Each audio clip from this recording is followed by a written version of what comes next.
Hey, what's up, everybody? Tyler here. So let's talk about hero keywords. I consider this the cornerstone of any SEO campaign that we try to endeavor in. I think it's going to be one of the most important steps that you take as a business owner if you are trying to do your own SEO for your lawn or landscape company. So let's dive into this.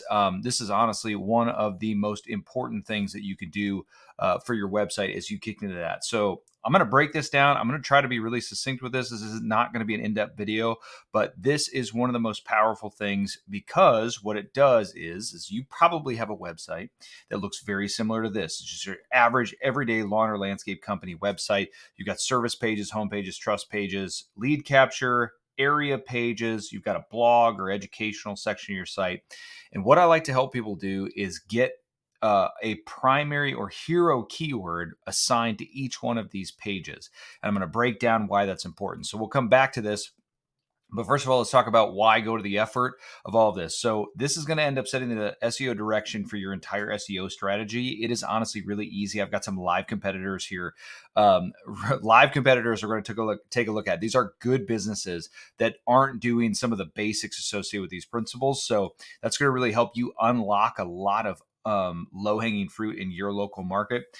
You can create an optimal website structure. So when we look back at what we're doing here, people build pages that are totally unnecessary. They do SEO and spend SEO on pages that are totally unnecessary. So we'll save you a lot of money and costs when it comes to that. You'll protect pages from competing against each other.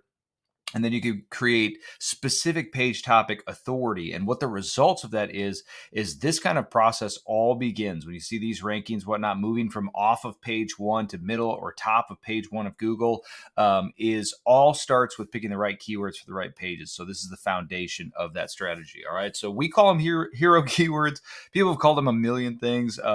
Target keywords, primary keywords, keyword themes, all that, whatnot. What we do is we're going to dedicate a single high intention, and we'll talk about intention, high intention keyword, and a high search volume keyword for each website page. So the idea that we think about this is if each page could only rank for one keyword, what would be the one keyword that you would want it to rank for? And when you do that, you get a surprising amount of focus about what the page should be about. Now, I know we want to rank for lots of other keywords associated with that, but honestly, this just starts us off in the right direction of what is that one keyword you want. So I have my website pulled up here where you can see landscape or digital marketing is like if the homepage could only rank for one thing over the long term, that's what we want to target after. And what you end up doing is you give priority to that keyword in key places on each page, and that helps bring clarity to your ranking strategy. So how do you choose these hero keywords? So we're going to talk about this a little bit here. We'll break this down.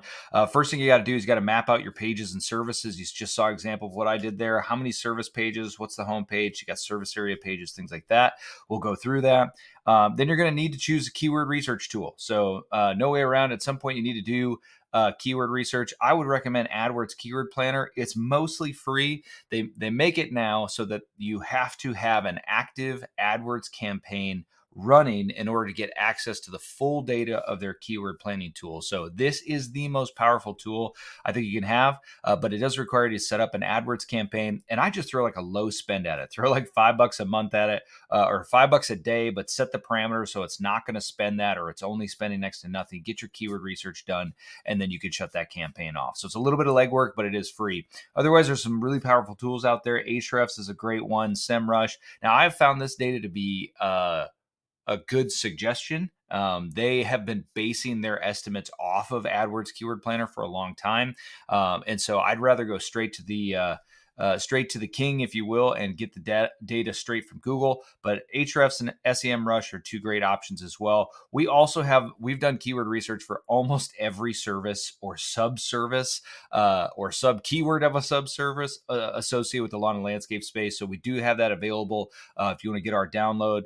And then the next thing we're going to do is once we have got our keyword research tool, we are going to locate the highest intentioned keyword and the highest search volume. So we'll talk about intention here. All right, so looking into our AdWords Keyword Planner here, this is what the back end guts of the Keyword Planner looks like. You can tell we're in January here, so the traffic is already starting to take off on these keywords. and it's a good time to get moving. So the when you look at this, though, I want to show you something related to intention here, because you're going to see AdWords Keyword Planner here start to suggest landscape design, landscape architecture, some other things associated with that. That's where intention is really important, because some of you are going to be more landscape designers and architects than you are just pure landscapers. Some folks are more lawn care guys, and this is starting to show us what the relative search volume is associated with intention.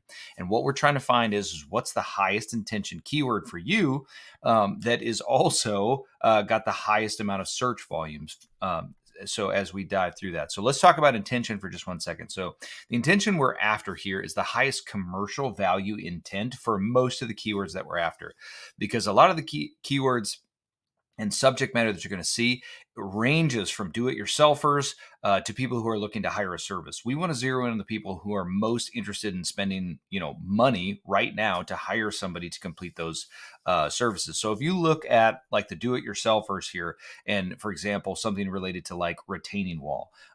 As far as retaining wall goes, somebody might do a search for retaining wall. Now, I bet that if you do this for retaining wall here, you're going to see that the word retaining wall has the most search volume by far, maybe even a 10x more than everything else. And that's because it's the lowest intention to action keyword that's available in that keyword theme. But as you scale up, and we just put it on a scale of 1 to 5, 5 being the highest intention, the attention being commercial intention, then we can scale up through that. So you could see somebody working through the spectrum of like retaining walls, retaining wall ideas, complete step by step. Right, retaining wall blocks near me. That's somebody who's like, okay, now I know I'm looking for a provider of retaining wall blocks near me. And then an 8x18 retaining wall blocks near me. That's somebody who's already picked the size of their retaining wall blocks. That's the highest conversion intention of this group of keywords here. And you'll notice retaining wall is contained in all of them. So retaining wall carries through, but you see that intention kind of grow there. So so as we look into the hiring a local company, we would not be looking for this 8x18 retaining wall. We'd be looking for like retaining wall installation or retaining wall landscaper near me. And you're going to see, I love to break this down for folks because it can be confusing. What you see here is landscaping or retaining wall. These root keywords being combined with geo modifiers. These are modifying the keyword based on a geographic modifier. So when you're looking at retaining wall installation plus your city, that's probably going to be the highest intention, commercial intention keyword that's available. Now, the question will be, does that have the most volume, or where's our spectrum of volume there? And so when we see this broken down, you can see something like landscaping near me has 301,000 average monthly searches. This is done on a national basis. So some of your areas are going to be so small that you don't have keyword volume that you can really base this off of. So we go national to get where the trends are, and then we can get specific to each individual city. So on a national basis, you're going to see this near me keyword really emerge. But don't be distracted by the fact that in your local city, landscaping plus your city is probably going to be as competitive with the near me terms as the near me is nationally. But what we can see right from here is we've answered the question, does somebody prefer landscaping or landscaper? What's the, that kind of question of like, am I hiring a landscaper or landscaping? Which word should we use? Well, Google is showing its hand here completely in the fact that we want to lead with landscaping. So rather than saying landscaper plus your city, you're probably going to want to go with landscaping plus your city or something associated with that, because the volume associated with landscaping, landscape services companies has a ton of volume. So landscaping companies over services, or landscape architect has 8,000 searches associated with it. So you can almost immediately kind of see where the spectrum of volume is associated with these keywords. And all you're looking to do is try to narrow that down for each one of those individual services. So what does this look like on an actual website, and how you piece this together? And we'll go quick from here. So when you're looking at your site, there's really only a couple of pages that matter the most for SEO from an SEO perspective. That's going to be your home page, your service pages, your area pages, and your blogs. And they have different reasons and positions for those. And so when you are looking at your home page versus your service pages, we're typically going to try to align a single hero keyword per page. So your homepage is probably going to be whatever your number one keyword is, whatever this top keyword is for the number one city is typically going to be where you're going to want to put your hero keyword for the whole site. And if you've got subversions of those keywords, let's say lawn service company, right? Lawn care are all going to be different subversions of those keywords. That's where your service pages can come in, where you've got lawn mowing service, or in this case, I've got landscaping. So like landscaping, Jackson TN. A lot of guys are going to try to combine the homepage with like lawn mowing. They try to list all their services on their homepage, and that's allocating way too much for the homepage to rank for. Google ranks a page of your website, not the website itself. So when you're looking at these, each one of these has an opportunity to have a hero keyword. And so as we move down as well, service areas, each of these service areas can be treated as an independent homepage like ranking page for those areas. And it's very important. Google's got a lot of metrics related to user experience. You want these service area pages to speak to who you're speaking to. So your Memphis page should have Memphis content on it. It should have things related to Memphis people. People who land on it should feel like this is a page talking to them in Memphis and not a page in Jackson that's just throwing up a throwaway page in Memphis to try to rank into that page. So this is another page that can get lawn mowing Memphis TN. A lot of folks, again, will come back to these pages and they will try to rank for all of those areas in just their homepage. So this will be lawn mowing Jackson, lawn mowing Memphis, lawn mowing Nashville. All of those would be in the same spot there. And then the last mistake I see happen all the time with this is people will take blog posts and they'll use those to try to target primary service keywords like landscaping Jackson TN. So you'll have 15 blogs here that all talk about landscaping Jackson TN, and all they're doing is competing for your primary service page for those keywords. And that's not what you want to do with those. That's called cannibalization. So it's ranking cannibalizing or cannibalization of those pages where they're competing against each other and Google doesn't know which one is about that topic. So how do you use blogs? Well, these are great to have those do-it-yourself, those long tail intention keywords. These folks aren't looking to buy. That's not why we would write a blog. We're writing a blog for somebody who's in the middle of that research stage, and we can answer one of those questions and then move them towards the high intention buying keywords that we have.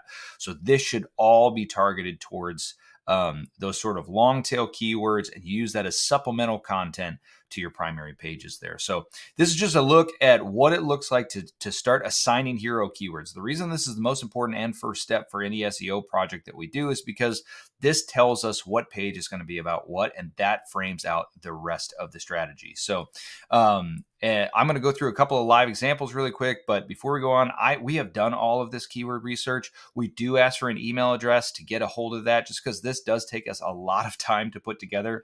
It is well researched. It is the keyword research that we would use to attack some of these services, obviously customized to each area that we would work in, but this can get you a long ways down the list there. So if there's a link somewhere around here to download that or visit our website, you check that out. And we don't spam, but we do need an email address there to make sure that we are, not just spraying our keyword research out into the wilderness forever there. So, all right, let's take a look at some live examples. So I'm going to come back to this one last thing here, which is why go to the effort. I'm not associated with any of these businesses. These are probably wonderful businesses, and I'm not trying to hurt on anybody's website. So all I want to do is show you just the low-hanging fruit that's available from a keyword perspective here, because if you go through this process, you'll see a lot of these businesses do not have the specificity that you would want to have to be effective from an SEO perspective on these kinds of pages. So this is Greenbeard Lawncare. Now they've done a good job. North Columbus Lawncare. So right there's probably our hero keyword. And the one thing we're going to want to check here next, once we start to move this to an on-page SEO strategy here, is we're going to check the SEO title. The SEO title is the most important place to have the keyword on the page, and we see that this page does not include the SEO title or the keyword in that SEO title. Now, they do have it in the H1, which is another super important place to have that, North Columbus Lawn Care. So let's assume, now, here's the question.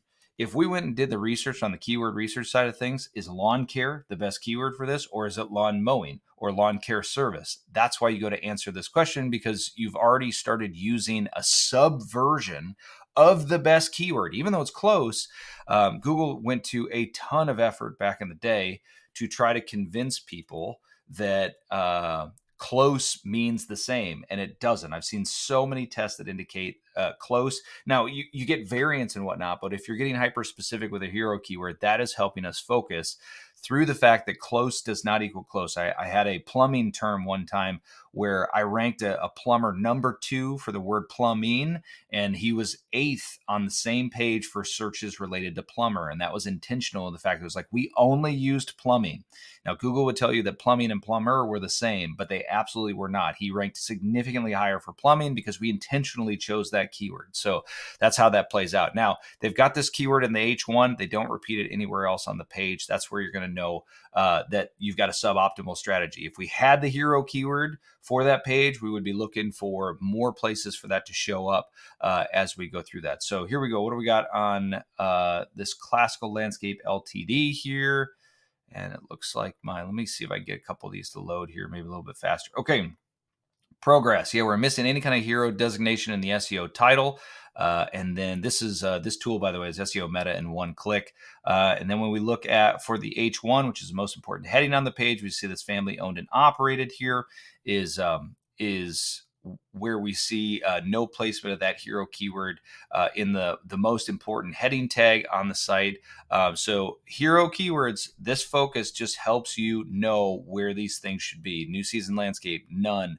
I promise you, these were the first 4 websites I pulled up from a list of lawn care businesses all across the country, good lawn care companies that have do millions of dollars.